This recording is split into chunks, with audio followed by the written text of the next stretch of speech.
नमस्कार, मध्य प्रदेश टाइम के एक्सक्लूसिव कार्यक्रम में आप सभी का स्वागत है। मैं हूं कपिल मिश्रा। जिले में लगातार डेंगू की दस्तक से हाहाकार मचा हुआ है। साथ ही नौगांव में बात करें तो नौगांव में भी जिले की पहली मौत डेंगू से हुई है। साथ ही 2 वर्तमान में एक्टिव केसेस हैं, जिससे कहीं ना कहीं रहवासियों में एक भय व्याप्त है। तमाम जानकारी के साथ हमारे साथ नौगांव बीएमओ डॉक्टर रविंद्र पटेल मौजूद हैं। उनसे जानते हैं कि किस तरह से डेंगू को देखते हुए पुख्ता इंतजाम शहर में स्वास्थ्य विभाग के अमले के द्वारा किया जा रहा है, क्या तैयारियां हैं डेंगू पर लगाम लगाने को लेकर। डॉक्टर साहब, नौगांव में पहली मौत जिले की हुई है, हालांकि मौत बाहर हुई है, लेकिन डेंगू पॉजिटिव यहाँ के रहवासी हुए हैं। साथ ही 2 अभी एक्टिव केस भी सामने आए हैं। किस तरह की तैयारी है स्वास्थ्य विभाग की?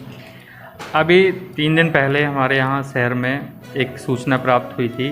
पुष्पांजलि साहू करके, जो कि टंकी मोहल्ले के पास रहती हैं, और उनकी बाहर जाके डेथ हो गई थी और यहाँ प्राथमिक उपचार के बाद उनको रेफ़र किया गया था। आज पुनः ऐसा सुनने में आया है, कल शाम को सूचना आई है कि एक और स्टेडियम के पास रितु सोनी करके लड़की है जिसका डेंगू पॉजिटिव निकला है। जिले से सूचना प्राप्त हुई है।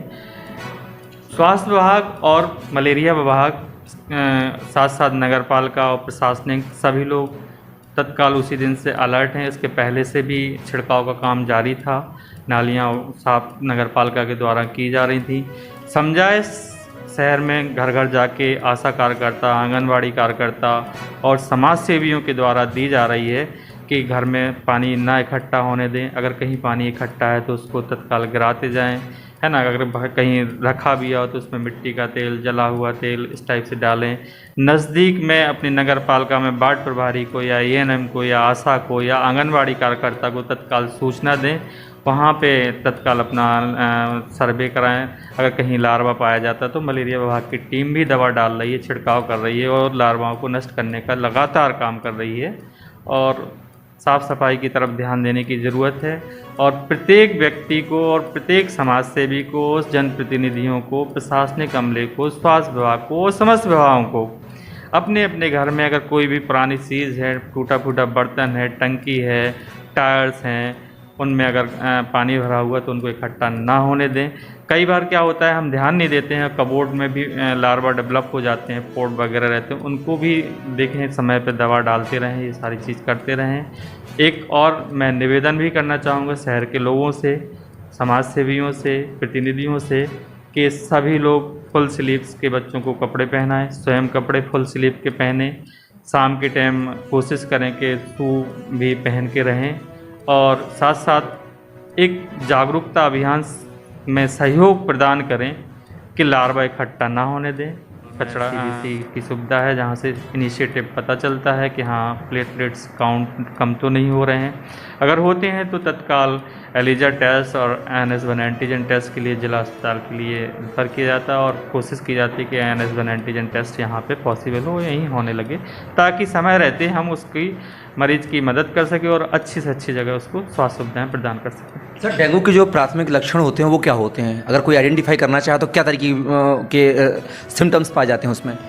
देखिए, डेंगू एक वायरल है जो कि मच्छर के काटने से होता है, एडिस से होता है और फैलता है। इसमें भी शुरुआती दौर में वही है, बुखार आता है, कई बार आँखों के ऊपर दर्द होता है, बॉडी पेन होती है, जॉइंट्स पेन होते हैं, शरीर में लाल दाने चकत्ते होने लगते हैं। अगर लाल दाने चकत्ते होते हैं तो हमको तत्काल अलर्ट हो जाना चाहिए कि हमारा कहीं ना कहीं वायरल फीवर बिगड़ रहा है, कहीं डेंगू तो नहीं हो रहा है। अगर मुंह में छाले हैं, कहीं कट्स आ रहे हैं, इस टाइप से ऐसे लक्षण संकेत मिलने लगते हैं और वीकनेस वगैरह तो ये सब आती ही आती है, तो तत्काल डॉक्टर से संपर्क करना चाहिए, कि जांच करानी चाहिए कि कहीं ऐसा तो नहीं कि मुझे डेंगू है। सबसे ज़्यादा ज़रूरी है जागरूकता। सर, बार बार एक कहानी निकल के सामने आ रही है कि जो जहाँ पे डेंगू पाए गए हैं उनके घरों के आसपास कुछ इंतजाम स्वास्थ्य विभाग की तरफ से नहीं किए जा रहे हैं, ना ही नगर पालिका की तरफ से किए जा रहे हैं। किस तरह से इंतजाम करने चाहिए स्वास्थ्य विभाग को सर ऐसे मकानों में जहाँ पर डेंगू पॉजिटिव मिल रहे हैं? सर देखिए, स्वास्थ्य विभाग लगातार अपना काम कर रहा है। मलेरिया विभाग के द्वारा जितने भी वर्कर्स हमें प्रदान किए गए हैं वो लगातार सर्वे भी कर रहे हैं और फील्ड में छिड़काव भी कर रहे हैं। घर घर जाके लार्वा सर्वे भी उनका कंटिन्यूस काम चलता रहता है और उनके द्वारा जागरूकता दी ही की जाती। कई बार हम ही घर का पानी गिराने में असमर्थ होते हैं और हम स्वास्थ्य विभाग की बात ही नहीं सुनी जाती। उनको लगता है कि ये सिर्फ स्वास्थ्य विभाग या नगर पालिका की ही जिम्मेदारी, जबकि ये मौसमी बीमारी हैं, इनको प्रति सभी की जवाबदारी बनती है कि घर में आप अपने घर में कम से कम पानी तो इकट्ठा ना होने दीजिए। और अगर उनके द्वारा आपसे बोला जाता है कि दवा छिड़काव करें तो कई बार दवा छिड़काव भी नहीं करवाई जाती है। आपको अगर कोई चीज़ ऐसा लगता है, महसूस होता है, तो समय रहते आप सूचना भी आपके द्वारा नगर पालिका को, स्वास्थ्य विभाग को, किसी भी विभाग को नहीं दी जाती है। तो मेरा मानना है कि स्वास्थ्य विभाग तो कंटिन्यू काम कर रहा है, नगर पालिका भी काम कर रही है, ऐसा नहीं कोई विभाग काम नहीं कर रहा है। लेकिन हमें स्वयं से जागरूक ज़्यादा होना ज़रूरी है कि हम अलर्ट रहें, हम भी अलर्ट रहें, समय रहते बताएं ये सारी चीज़ें। हाँ, अगर कहीं सहयोग प्राप्त नहीं होता है, इस टाइप की कोई अगर शिकायत आती है, अभी तक तो ऐसी कोई शिकायत प्राप्त नहीं हुई है, ना आई है, और जो इंतज़ाम हमारे पास हैं वो कंटिन्यूअस प्रदान किए जा रहे हैं, वो सुविधाएँ प्रदान की जा रही हैं। ये थे हमारे साथ नौगांव बीएमओ डॉक्टर रविंद्र पटेल, जिन्होंने कहा है कि किस तरह से कोरोना फैलता है, उसके लक्षण क्या हों, और आपकी भी एक जिम्मेदारी है कि हम अपने घरों पे किस तरह से मेंटेन करें, साफ सफाई रखें, लार्वा एकत्रित ना होने दें। तो बिल्कुल निश्चित तौर पर आप अपने घर को, अपने परिवार के मेंबर को अगर डेंगू से बचाना चाहते हैं तो जो डॉक्टर बीएमओ रविंद्र पटेल ने जो जानकारी मुहैया कराई है उनका परिपालन करें, तभी हम और आप और हमारा जो नौगांव नगर है वह सुरक्षित रह पाएगा। कैमरा पर्सन दुर्गेश के साथ मैं कपिल मिश्रा, मध्य प्रदेश टाइम, नौगांव।